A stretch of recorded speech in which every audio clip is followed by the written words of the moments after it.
अ, आजच्या लेक्चरचा टॉपिक आहे व्याकरण.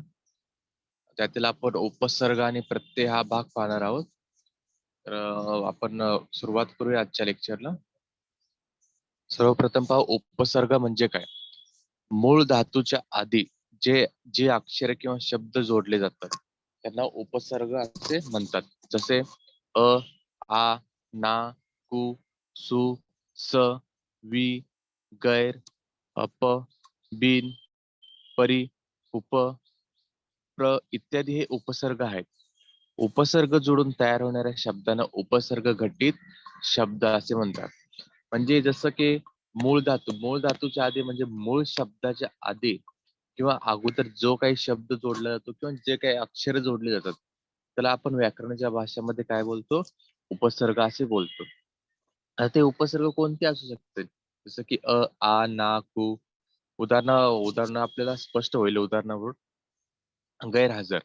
आता ह्याच्यामध्ये मूळ शब्द असेल किंवा मूळ धातू ज्याला बोलतो आपण, हा कोणता आहे, हजर. त्याच्या आधी आपण कोणता शब्द जोडला, गैर. त्यामुळे हा पूर्ण कोणता शब्द झाला, हा उपसर्ग घटित शब्द कोणता झाला, गैर हजर.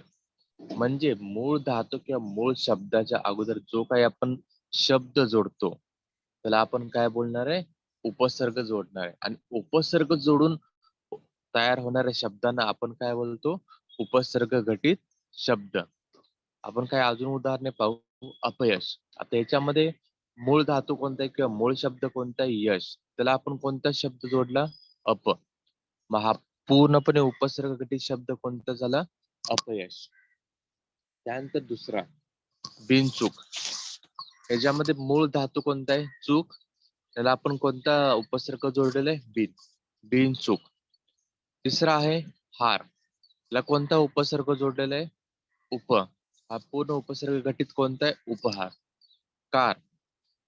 त्याला उपसर्ग जोडलेला आहे, प्रति. पूर्ण शब्द कसा तयार झालेला आहे, प्रतिकार.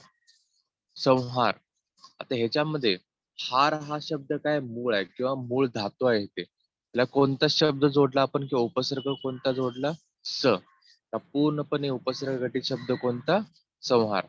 म्हणजे मूळ धातूच्या अगोदर किंवा मूळ शब्दाच्या अगोदर जो काही आपण शब्द जोडणार आहे किंवा जे काही अक्षर जोडणार आहोत आपण, त्या शब्दांना आपण काय बोलतो, उपसर्ग असे बोलतो. आणि ह्या उपसर्ग जोडून तयार होणाऱ्या पूर्ण होणाऱ्या शब्दाला आपण काय बोलतो, उपसर्ग घटित शब्द.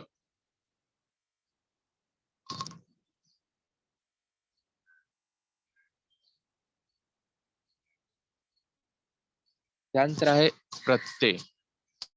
प्रत्यय म्हणजे काय, मूळ धातूच्या नंतर जी अक्षरे किंवा शब्द जोडली जातात त्यांना प्रत्यय असे बोलतात. म्हणजे उपसर्गामध्ये आपण काय पाहिलं की मूळ शब्दाच्या अगोदर काय जोडला जातो, उपसर्ग जोडला जातो. पण प्रत्ययामध्ये काय, मूळ धातूच्या नंतर हे अक्षरे किंवा शब्द जोडले जातात. जसं की न, क, करी, कडे, भर, ता, दार, वर, वान, नी, पण, पणा, ऊन इत्यादी हे काय ते प्रत्यय. आणि हे जे प्रत्यय जोडून तयार होतात, त्या प्रत्यय जोडून तयार होणाऱ्या शब्दांना आपण काय बोलतो, प्रत्यय घटित शब्द. जसे उदाहरण घेऊ आपण. बाळासाठी. त्याच्यामध्ये काय आहे, प्रत्यय कोणता जोडलेला आहे, साठी. तर कोणता हा शब्द तयार झालेला आहे, बाळासाठी. इथे बाळा या मूळ शब्दाच्या पुढे पुढे साठी हे प्रत्यय जोडले आहेत. म्हणजे उपसर्गामध्ये आपण काय करतो, मूळ शब्दाच्या अगोदर एक शब्द लावतो किंवा मूळ धातूच्या अगोदर आपण अक्षर किंवा शब्द लावतो. आणि प्रत्ययामध्ये काय, मूळ धातूच्या नंतर शब्द वापरला जातो किंवा अक्षर वापरलं जातं. अजून काय उदाहरणे पाहू प्रत्ययाची. नदीकडे, नदी प्लस कडे. झाडावर, झाडावर. जनता, जन अधिक ता. दुकानदार, दुकानदार, दुकान अधिक दार. शहाणपणा, शहाण अधिक पणा. म्हणजे प्रत्ययामध्ये आपण मूळ धातूच्या नंतर शब्द जोडतो आणि उपसर्गामध्ये मूळ धातूच्या अगोदर शब्द जोडतो. हे जे आहेत त्या दोन्ही मध्ये एक काय असतं, छोटासा फरक आहे. छोटाशा फरकामुळे काय होतात, ते पूर्णपणे शब्द बदलून जातात. मूळ धातूच्या अगोदर आणि मूळ धातूच्या नंतर. उपसर्ग आणि प्रत्यय. पुढचा पाहू आपण सामान्य रूप. शिक्षकांनी गोविंदाला वर्गात शाबासकी दिली. वरील वाक्यात शिक्षकांनी गोविंदाला वर्गात ही विभक्ती रूपे आहेत. हे रूपे तयार करताना या शब्दांना नि, ला, त हे अक्षरे जोडली जातात. त्यांना आपण विभक्तीचे प्रत्यय असे म्हणतो. हे प्रत्यय जोडताना शिक्षक, शिक्षका, गोविंद, गोविंदा, वर्ग, वर्गा अशी रूपे तयार होतात. या रूपांनाच आपण काय बोलतो? सामान्य रूप असे बोलतो. पण कोणते वाक्य तयार वगैरे करतो किंवा कोणतेही अर्थपूर्ण वाक्य तयार करतो. अर्थपूर्ण वाक्य तयार करताना आपल्याला त्याच्यामध्ये प्रत्यय लावावेच लागतात. जोपर्यंत आपण प्रत्यय लावत नाही तोपर्यंत ते वाक्य हे अर्थपूर्ण समजले जात नाही. जसे वरच्या वाक्यामध्ये आपण पाहिलं, शिक्षकांनी गोविंदाला वर्गात शाबासकी दिली. आता ह्याच्यामध्ये हे जर आपण प्रत्यय जर काढले नि, ला, त हे जर आपण प्रत्यय काढले तर शब्द कसा होणार आहे? शिक्षक, गोविंद, वर्ग. याच्यावरून काय अर्थपूर्ण वाक्य तयार होतं का? नाही. तर अर्थपूर्ण वाक्य तयार होण्यासाठी आपल्याला काय करावं लागतं? ते प्रत्यय लावावेच लागतात, ज्याला आपण विभक्तीचे प्रत्यय बोलतो. आणि हे विभक्तीचे प्रत्यय जोडल्यानंतर जे काही रूपे तयार होणार आहेत त्याला आपण काय बोलतो? सामान्य रूपाचे आपण बोलतो. म्हणजेच कोणतंही अर्थपूर्ण वाक्य तयार करतो त्याला प्रत्यय लावल्यानंतर जे काही रूपे तयार होतात त्या रूपांना आपण काय बोलतो? सामान्य रूप असे बोलतो. विभक्तीचे प्रत्यय जोडताना किंवा शब्दयोगी अवयव जोडण्यापूर्वी शब्दाच्या मूळ रूपात बदल होऊन जे रूप तयार होते त्याला सामान्य रूप असे म्हणतात. तर सामान्य रूपची व्याख्या काय? की विभक्तीचे प्रत्यय जोडताना किंवा शब्दयोगी अवयव जोडण्यापूर्वी शब्दाच्या मूळ रूपात बदल होऊन जे रूप तयार होते त्याला आपण काय बोलतो? सामान्य रूप असे बोलतो. कारण जेव्हा केव्हा आपण अर्थपूर्ण वाक्य बनवत असतो, अर्थपूर्ण वाक्य बनवण्यासाठी तुम्हाला ते त्याच्या मूळ शब्दामध्ये किंवा मूळ धातूमध्ये तुम्हाला काय करावं लागतात? ते बदल करावे लागतात. आणि जे बदल करावे लागतात त्यालाच आपण काय बोलतो? सामान्य रूप असे बोलतो. उदाहरणार्थ, त्याला किती बरे वाटले. दुसरा, बंडूने घराबाहेर पाय काढला. तर इथे बघा दिलेले दोन वाक्यामध्ये काय दिले? दोन शब्द दिलेले आहेत. त्याला आणि दुसरा आहे घराबाहेर. आता त्याच्यामध्ये सरळ रूप कोणता? की सरळ रूप आहे तो, पण याचा सामान्य रूप काय झाला? त्या. दुसरा शब्द आहे घराबाहेर, याचं सरळ रूप काय? घर. पण आपण अर्थपूर्ण शब्द बनवण्यास किंवा अर्थपूर्ण धातू बनवण्यासाठी त्याला आपण सामान्य रूप काय केलं? सामान्य रूप घरा. म्हणजे जे सरळ रूप होतं घर त्याला आपण सामान्य रूप कशामध्ये बदललं? घरा. म्हणजे जोपर्यंत आपण प्रत्यय लावून ते सामान्य रूप करत नाही तोपर्यंत ते वाक्य काय होत नाही? हे अर्थपूर्ण बनत नाही. त्यालाच आपण काय बोलतो? सामान्य रूप असे बोलतो. पण आता इथे व्याकरणामध्ये किंवा आपण जे ग्रामर ज्याला बोलतो व्याकरणामध्ये पण हा कधी येऊ शकतो. पण म्हणजे काय? त्यामध्ये काय एक्सेप्शन असतात किंवा काही अपवाद असतात की जे काय होतात हे आपण प्रत्यय त्याला आपण प्रत्यय लावू शकत नाही किंवा त्याला आपण काय करू शकत नाही? सरळ रूपचं सामान्य रूप आपण करू शकत नाही किंवा सरळ रूप हे काय असतं त्याचं सामान्य रूप समजलं जातं. जसं काही नामांचे सामान्य रूप होताना मूळ रूपात बदल होत नाही. उदाहरणार्थ, अक्षयला आज बरे वाटत नव्हते. दुसरा आहे, बंडूवर सारे जण ओरडले. आता दिलेला शब्द कोणता आहे? अक्षयला. त्याचं सरळ रूप काय आहे? अक्षय. पण सामान्य रूप सुद्धा काय आहे? अक्षयच आहे. दुसरं आहे बंडूवर. सरळ रूप ह्याचं काय? बंडू. सामान्य रूप काय ह्याचं? बंडू. म्हणजे काही जे नाम असतात जे आपण शब्दाच्या जाती वगैरे बघतो, नाम, सर्वनाम, विशेषण, क्रियापद. तर काही नामांचे काय होतात ते आपण सामान्य रूप होताना मूळ रूपामध्ये कोणतेही बदल केले जात नाहीत.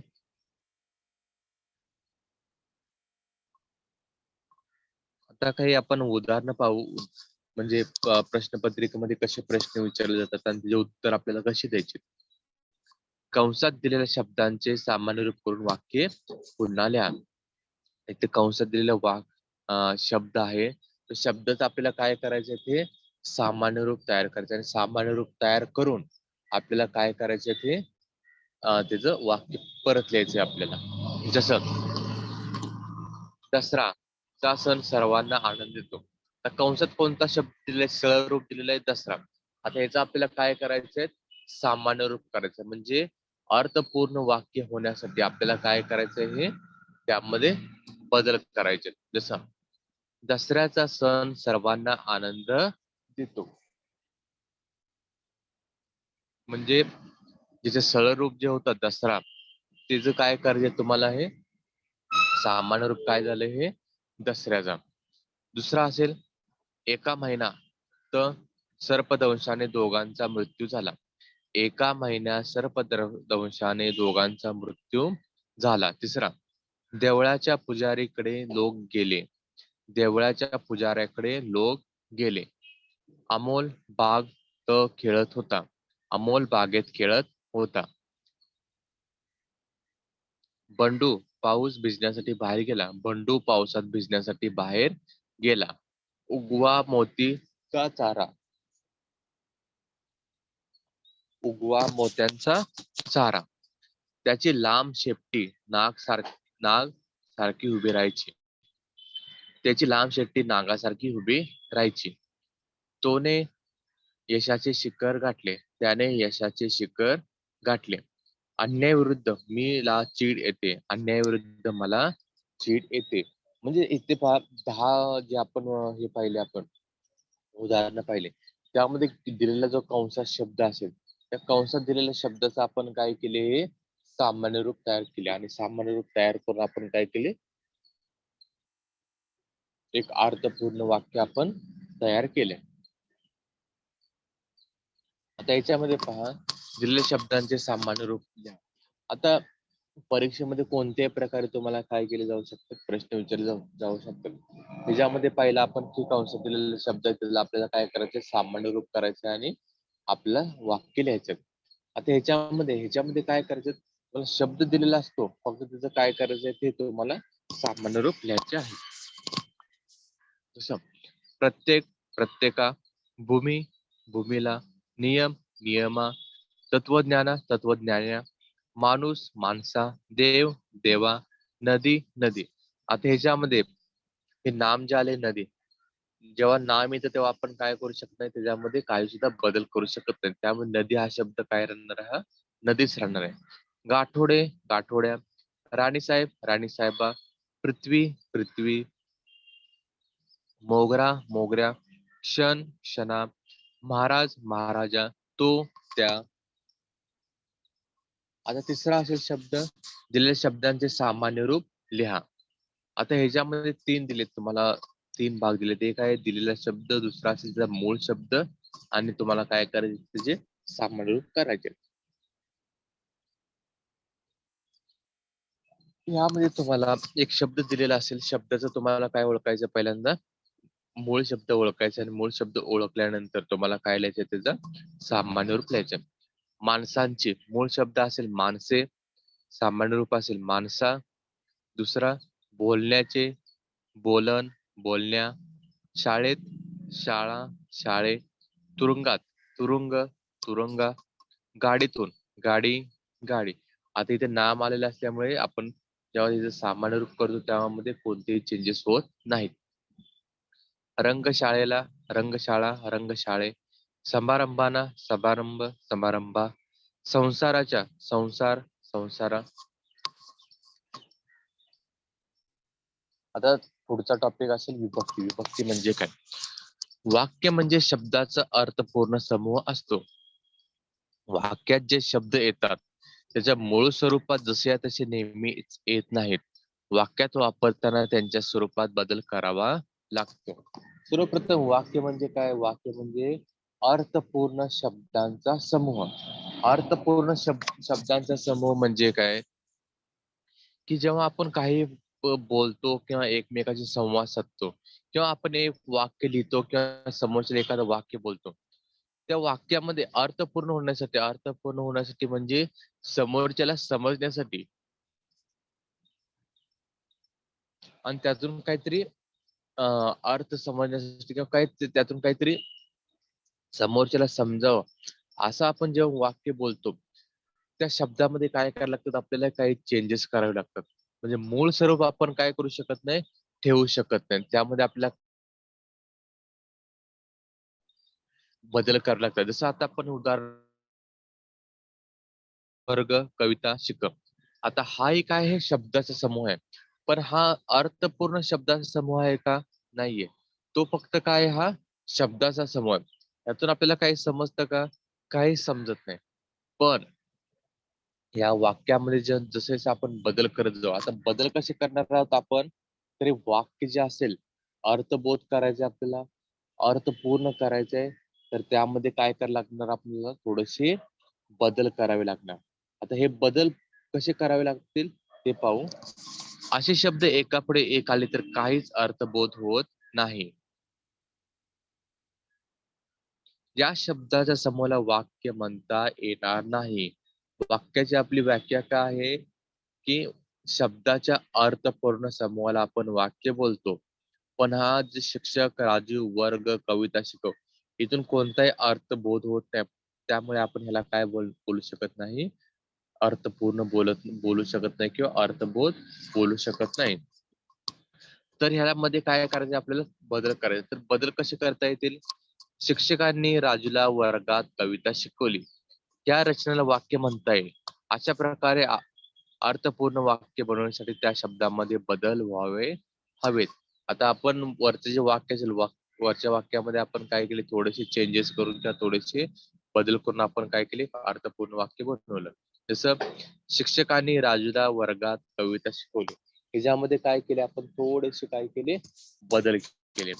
बदल केल्यानंतर जो काही वाक्य तयार झाले ते काय झाले? हे अर्थपूर्ण वाक्य आणि अर्थबोध वाक्य तयार झाले. म्हणजे वाक्यातील शब्दांचा एकमेकाशी किंवा क्रियापदाशी असलेला संबंध दाखवण्यासाठी नाम किंवा सर्वनाम यांच्या स्वरूपात बदल किंवा विकार करावा लागतो, तरच ते वाक्य अर्थपूर्ण बनते. म्हणजे वाक्य जे असेल वाक्यामध्ये जे काही शब्द असेल त्यांचा एकमेकाशी संबंध दाखवण्यासाठी किंवा क्रियापदाशी संबंध दाखवण्यासाठी आपल्याला नाम किंवा सर्वनामामध्ये जे काही बदल करावे लागणार आहेत, आपल्याला जे काही विकार करावे लागणार आहेत, त्याला आपण काय बोलतो? वाक्य असे बोलतो. पण त्यापासून काय मिळते आपल्याला? अर्थपूर्ण वाक्य असे मिळतं. नामे सर्वनामे याच्या वाक्यातील क्रियापदाशी किंवा इतर शब्दांची येणारे संबंध ज्या विकाराने दाखवले जातात त्या विकारांना विभक्ती असे म्हणतात. म्हणजे नाम किंवा सर्वनाम यांचे वाक्यातील क्रियापदाशी किंवा इतर शब्दांचे असणारे संबंध ज्या विकाराने दाखवले तिथे विकाराचा शब्द अर्थ होतो बदल. म्हणजे जो काही वाक्य असेल वाक्यामधील जे काही नाम सर्वनामे असेल यांच्याशी इतर शब्दांचे असणारा संबंध आणि हा संबंध दाखवण्यासाठी आपण जे काही विकार करतो, जे काही आपण बदल करतो त्या बदलांना किंवा त्या विकारांना आपण काय बोलतो? विभक्ती असे म्हणतो. जसं नामाचे किंवा सर्वनामाचे विभक्तीचे रूप तयार करण्यास त्याला जी अक्षरे जोडतात त्यास विभक्ती प्रत्यय असे म्हणतात.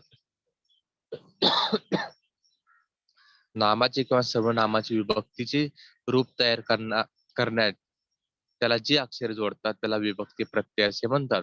वरील वाक्यात नीलात हे विभक्ती प्रत्यय आलेले आहेत. म्हणजे अर्थपूर्ण वाक्य करण्यासाठी जे काही आपण बदल करतो किंवा जे काही विकार करतो आणि विकार करण्यासाठी जे काही आपण प्रत्यय वापरतो त्या प्रत्यय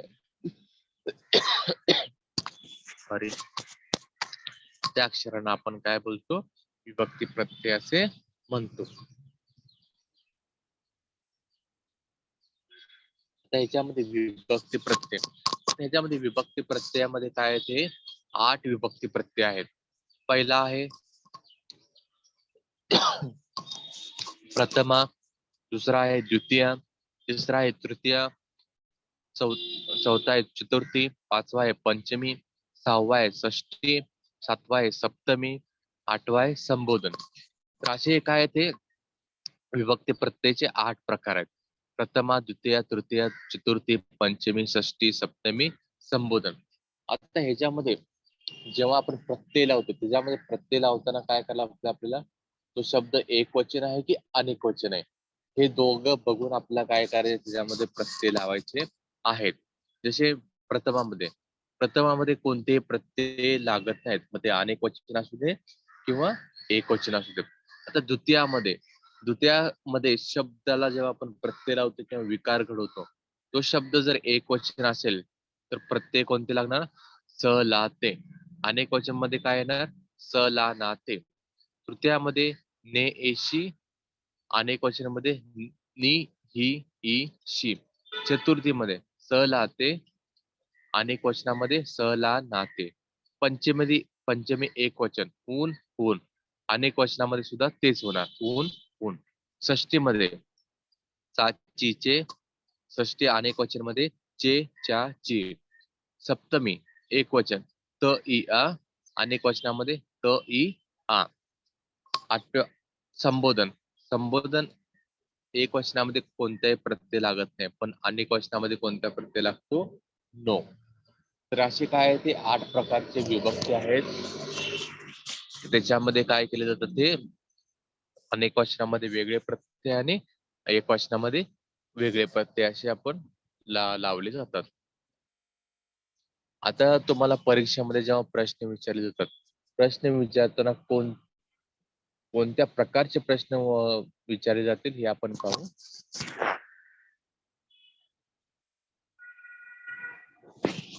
पुढील वाक्यातील अधोरेखित शब्दांचे विभक्ती प्रत्यय सांगा.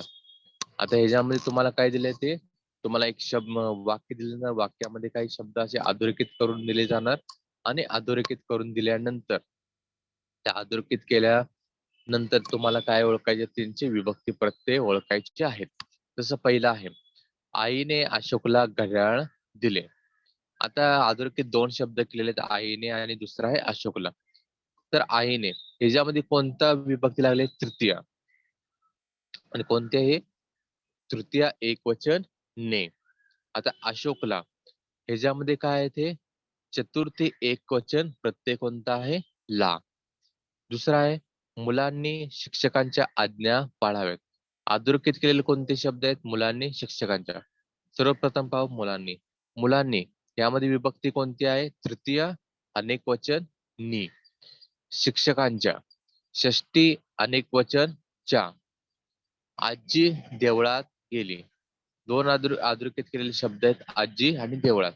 पहिला शब्द आहे आजी. आता ह्याच्यामध्ये हे नाम आहे, नाम असल्यामुळे ह्याच्यामध्ये कोणतेही प्रत्यय नाहीयेत. प्रत्यय नाही म्हणजे कोणते येणार आहे, प्रथमा एक वचन. देवळात ह्याच्यामध्ये कोणती विभक्ती आहे, सप्तमी एक वचन आणि प्रत्यय कोणता लागलेला आहे, तो. पुढचा आहे, मुलांनो वर्गात शांत बसा. आता ह्याच्यामध्ये मुलांनो यामध्ये आता कोणती हे आलेले विभक्ती आलेले, संबोधन अनेक वचन, त्यामध्ये कोणत्या प्रत्यय लागलेले आहे, नो. दुसरा आहे वर्गात. आता ह्याच्यामध्ये विभक्ती कोणती, सप्तमी एक वचन आणि प्रत्यय कोणता लागलेला आहे, तो. तर अशा प्रकारच्या तुम्हाला काय केले जातात, हे परीक्षेमध्ये तुम्हाला प्रश्न विचारले जातील. प्रश्न विचारल्या झाल्यानंतर तुम्हाला ते काय करायचे, त्यांचे उत्तर द्यायचे.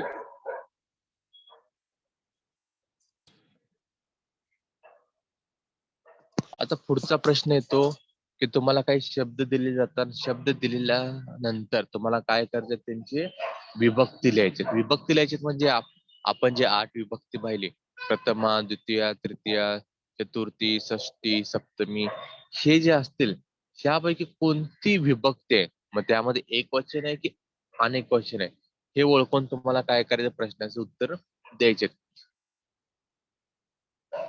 तर पहिला दिलेला आहे शब्द माणसांची, ह्याच्यामध्ये विभक्ती कोणती, षष्टी अनेक वचन.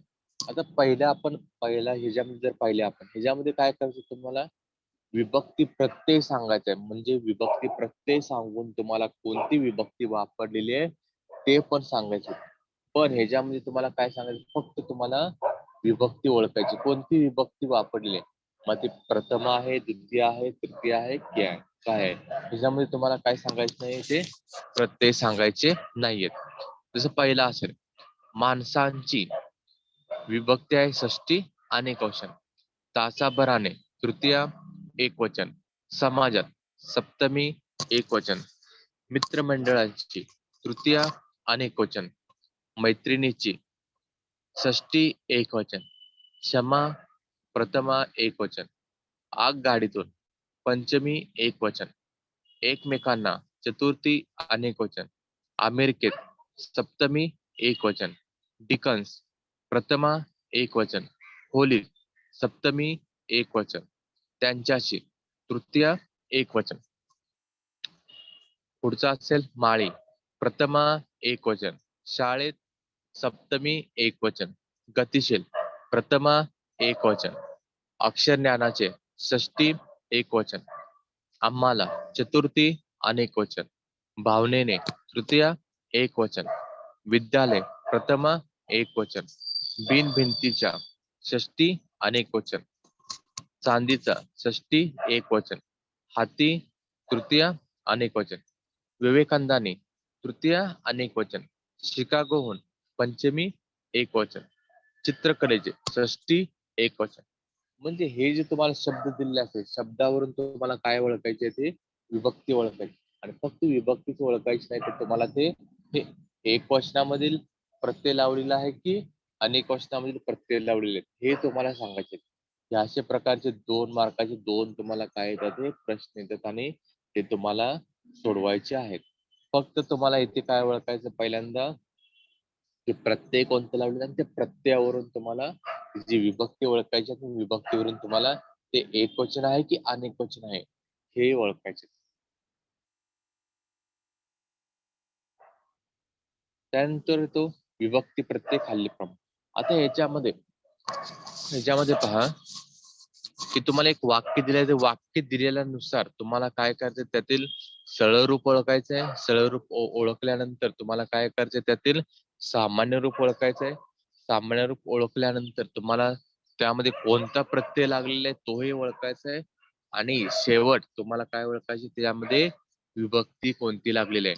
म्हणजे आतापर्यंत आपण आपलं जे काही लेक्चर झालं किंवा आता पण आपला जो काही पाठ झाला, त्या पाठामध्ये काय आहे, ते सगळेच तुम्हाला काय करायचे, तिथे तुम्हाला शक्तीपणा लावायचे. शक्तीपणा लावायचे म्हणजे तुम्हाला त्या वाक्यामधील तुम्हाला सर्व ओळखायचे. सरळ रूप ओळखायचे, सामान्य रूप ओळखायचे, प्रत्यय कोणता ओळखायचा आणि विभक्ती कोणती लावलेली तेही ओळखायचे.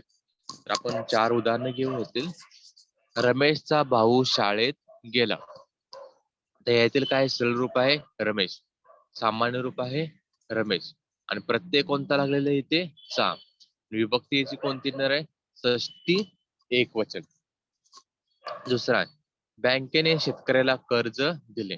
आता इथे सरळ रूप काय, शेतकरी. इथे सामान्य रूप काय झालं, ऱ्या. शेतकऱ्या. प्रत्यय कोणता लागला इथे, ला. शेतकऱ्याला. आणि विभक्ती कोणती झालेली आहे इथे, चतुर्थी एकवचन. त्यानंतर सुट्टीत तो मित्रांशी खेळतो. जसं मित्र, मित्राशी, ते प्रत्यय लागलेला आहे शी. आणि विभक्ती कोणते, तृतीय अनेकवचन. चौथा आहे, मंडईत फळांच्या गाड्या आहेत. आधी ते सरळ रूप काय येणार आहे, फळ. सामान्य रूप काय येणार आहे, फळा. प्रत्यय कोणता लागलेला आहे, चा. तर विभक्ती कोणती आलेली आहे इथे, षष्टी अनेक वचन.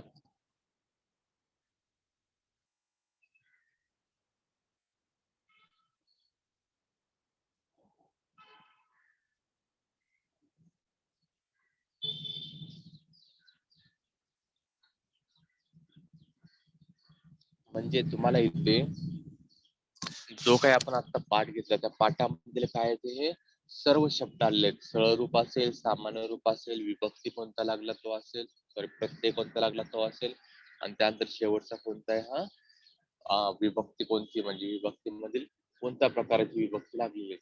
मग त्यामध्ये प्रथम असू दे, द्वितीय असू दे, तृतीय असू दे, काही असू दे. तर आपला हा पाठ येथे संपतो. आपण एकदा परत एकदा आपण याची रिव्हिजन करू. आजच्या पाठामध्ये आपण काय काय शिकलो, की काय काय आपल्याला यामध्ये बदल करता येतील किंवा काय आपण अजून काही उदाहरणं घेऊ ह्याच्यामध्ये. तर आजचा आपला पाठ होता काय, उपसर्ग आणि प्रत्यय. उपसर्ग म्हणजे काय, की मूळ धातूच्या अगोदर किंवा मूळ शब्दाच्या अगोदर जो काही शब्द लागतो किंवा जे काही अक्षर लागणार आहे त्याला आपण काय बोलतो, हे उपसर्ग असे म्हणतो. जसं अ, आ, ना, कु, सु, स, बी, गैर, अप, बिन, परी, उप, क इत्यादी हे काय उपसर्ग आहेत. आणि उपसर्ग लागून तयार होणाऱ्या शब्दांना आपण काय बोलतो, हे उपसर्ग घटित असे बोलतो. तर इथे पहिला शब्द कोणता आहे, गैर हजर.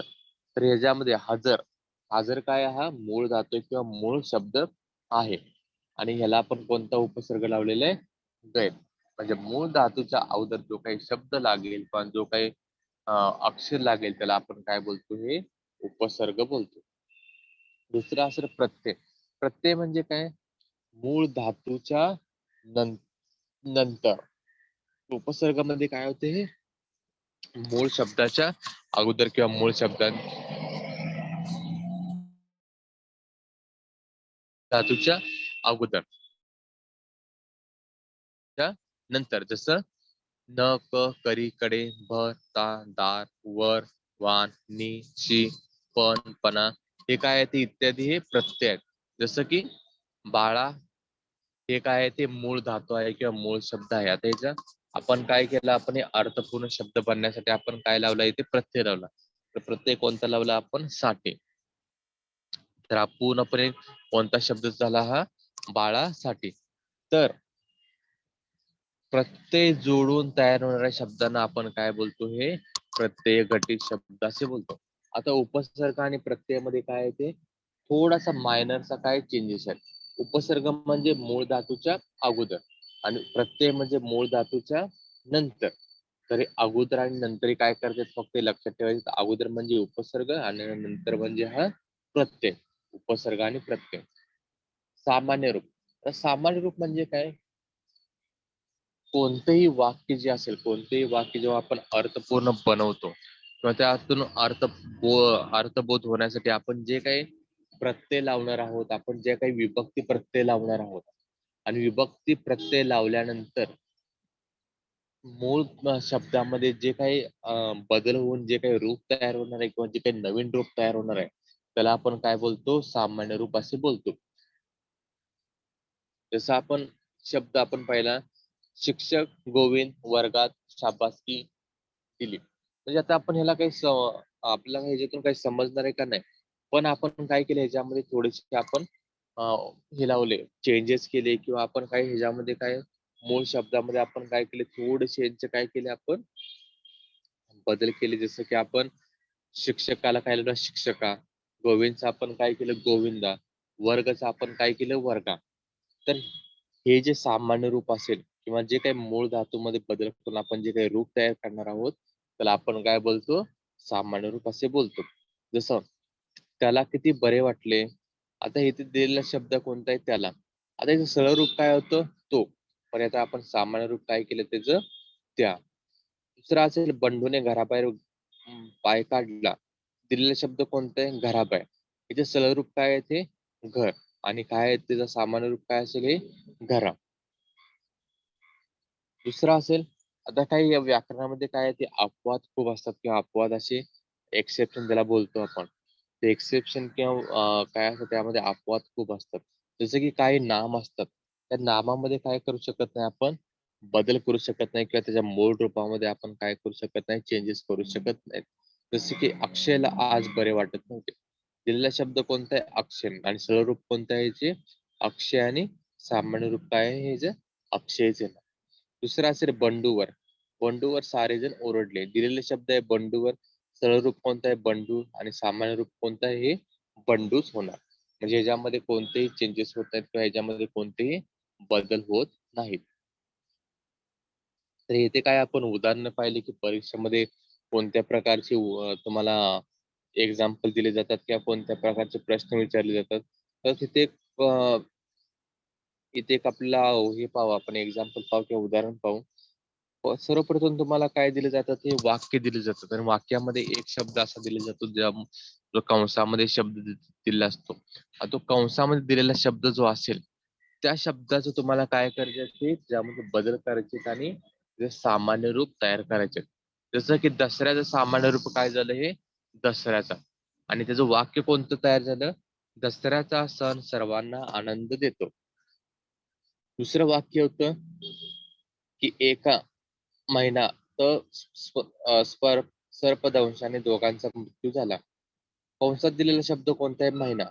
तर या महिना शब्दाचं काय केलं आपण, सामान्य रूप तयार केलं. जसं कोणतं, एका महिन्यात सर्पदंशाने दोघांचा मृत्यू झाला. तर इथे आपण हे काय पाहिले, कोणत्या प्रकारचे प्रश्न येऊ शकतात हे आपण काय पाहिले, उदाहरण पाहिले. दुसरा असेल, तुम्हाला शब्द दिले जातात आणि शब्दामध्ये तुम्हाला काय केले जातं, ते तुम्हाला फक्त डायरेक्ट तुम्हाला सामान्य रूप दाखवायचे असतात किंवा सामान्य रूप तुम्हाला तिथे सांगायचे असतात. जसं की प्रत्येक, प्रत्येका, भूमी, भूमीला, गाठोडे, गाठोड्या, राणीसाहेब, राणीसाहेबा, नियम, नियमा, पृथ्वी, पृथ्वी. तर पृथ्वी जो असेल ते काय आहे, ते नाम आहे. नाम असल्यामुळे ह्याच्यामध्ये काय होत नाही, ते कोणत्याही प्रकारचा चेंजेस होत नाही किंवा कोणत्याही प्रकारचा बदल होत नाही. म्हणजे जिथे नाम येईल तिथे कोणत्याही प्रकारचा काय करायचं नाही तुम्हाला, हे बदल करायचे नाहीत.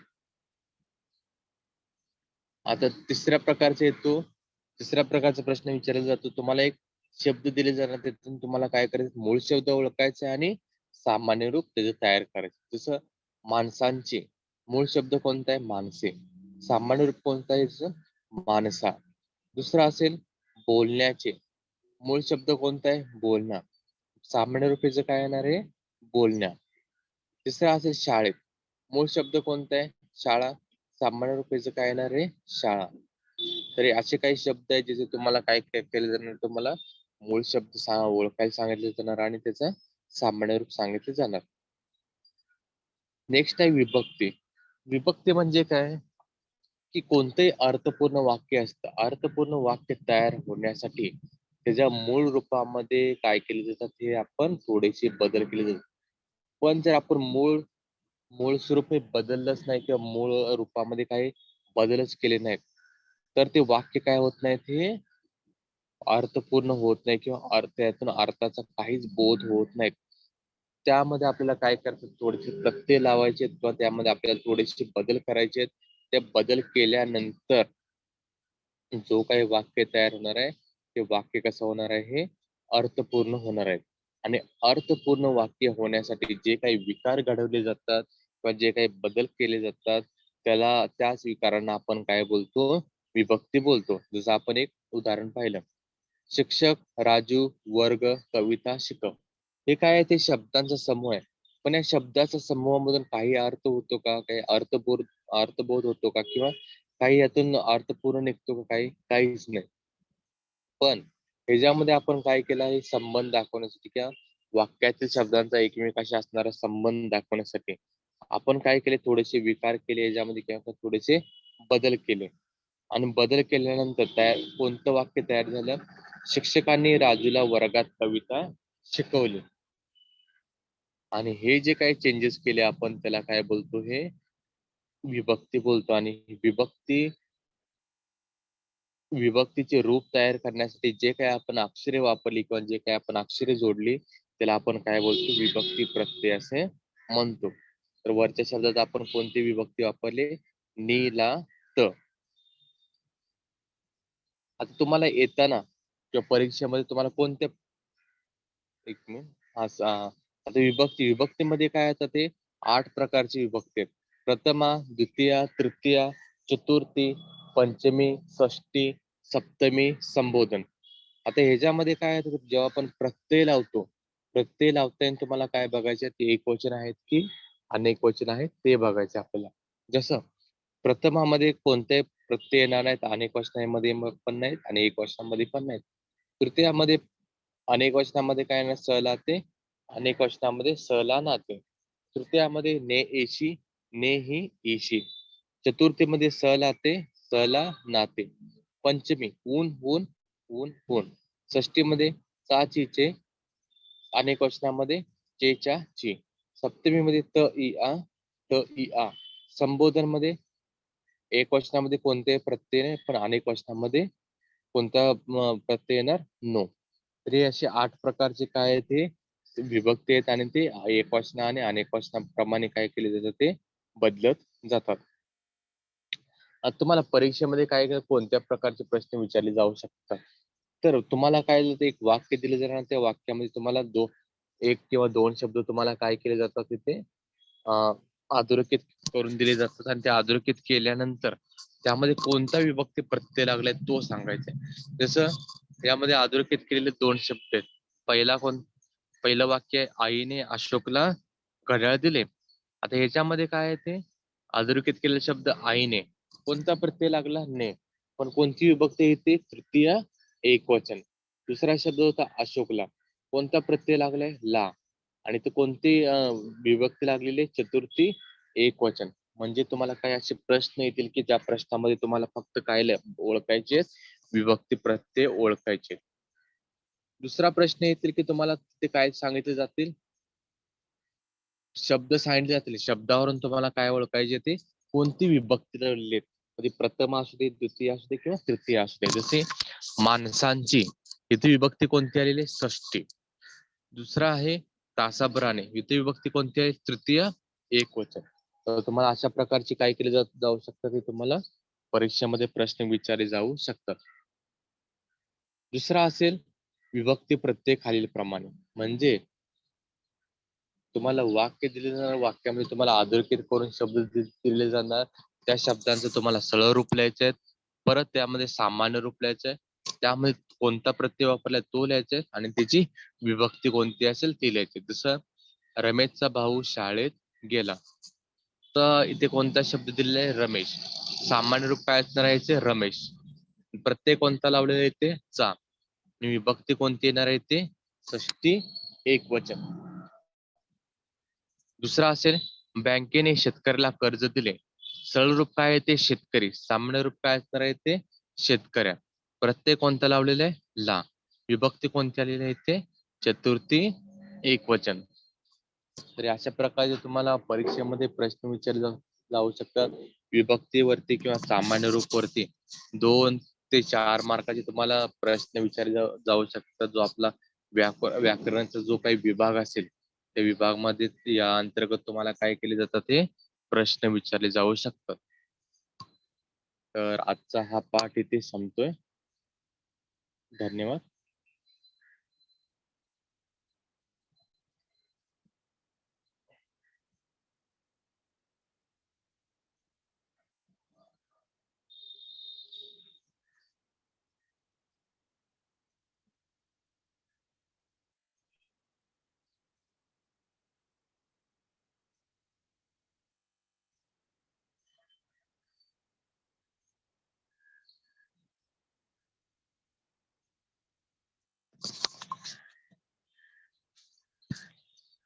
Hello madam, Supriya madam.